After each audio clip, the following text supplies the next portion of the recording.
It seems like a comment made by the Gujarat Chief Minister Narendra Modi in an interview to Wall Street Journal has landed himself in the midst of the controversy. The opposition has slammed Modi for stating the cause of malnutrition in Gujarat is that people follow vegetarian diet and that the middle class is more beauty than health conscious. The Congress can't figure out why has attacked Modi all guns blazing, stating that he must apologize for his comment or withdraw it immediately. एकदम गलत फहमी है नरेंद्र मोदी की। इसका reason ये है कि गुजरात जो हेल्थ पर कैपिटा जो एक्सपेंडिचर करते हैं वो सारे देश में सबसे कम है। 270 रुपीस पर पर्सन यहाँ पर ईयर खर्च किया जाता है हेल्थ पे, और दूसरे जो राज्य हैं मिजोरम जैसे वो 1600 रुपीस करते हैं, गोवा जैसे छोटे राज्य है वो 1100 करते हैं, और हम 270 रुपीस पर कैपिटा खर्च करके 31वां नंबर पे, लास्ट नंबर पे हैं। और इसकी वजह से जो माता और बच्चों का जो मृत्यु दर है गुजरात में वो भी सबसे ज्यादा है। Only in domain of the college discipline, and I think college management is the only body who can take decision about it. As far as we are concerned, we can only request the management to consider his case in a different way, but we cannot pressurize the management.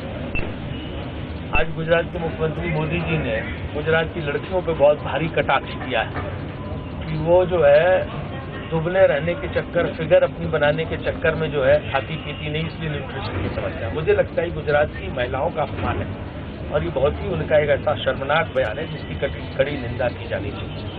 Fit रहना health का परिचायक होता है, उसे ये कहना कि इसलिए न्यूट्रिशन की समस्या है, पोषण की समस्या बहुत गलत है।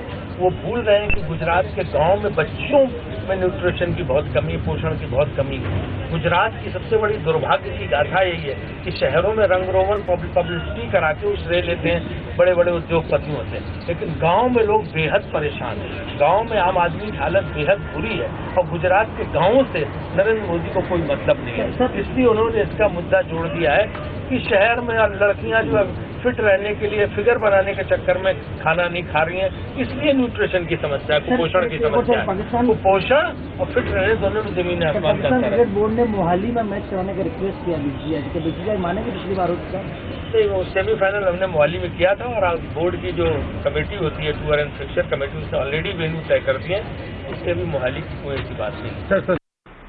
देखिए, सबसे बड़ी बात तो कि उन्होंने इनकार किया इस बात से कि कुपोषण गुजरात में नहीं है। मैं इस बात से सहमत नहीं हूँ। कुपोषण की भयंकर समस्या, इसीलिए यूपीए सरकार अपने विभिन्न कार्यक्रमों के द्वारा राज्य सरकारों को भी कह करके और कुपोषण से को दूर करने का प्रयास कर रही है। उन्हें वाकई स्वीकारोक्ति करनी चाहिए, क्योंकि कुपोषण नीचे से है।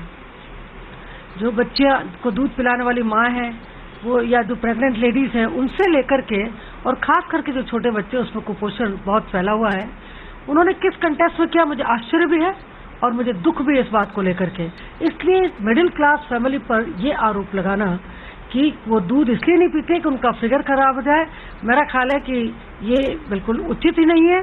बल्कि मुख्यमंत्री जी को वापस अपना स्टेटमेंट लेकर के वापस अपने स्टेटमेंट को लिया जाना चाहिए।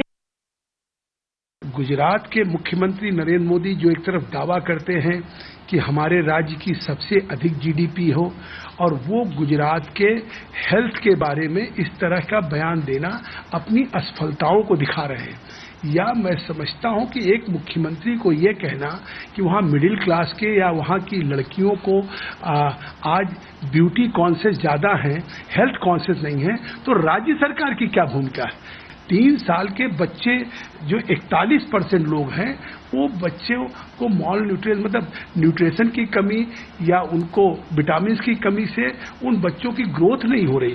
5 साल के जो बच्चे हैं, ये 2006 की भी रिपोर्ट है कि वो बच्चों की जो हाइट होनी चाहिए उससे हाइट कम है।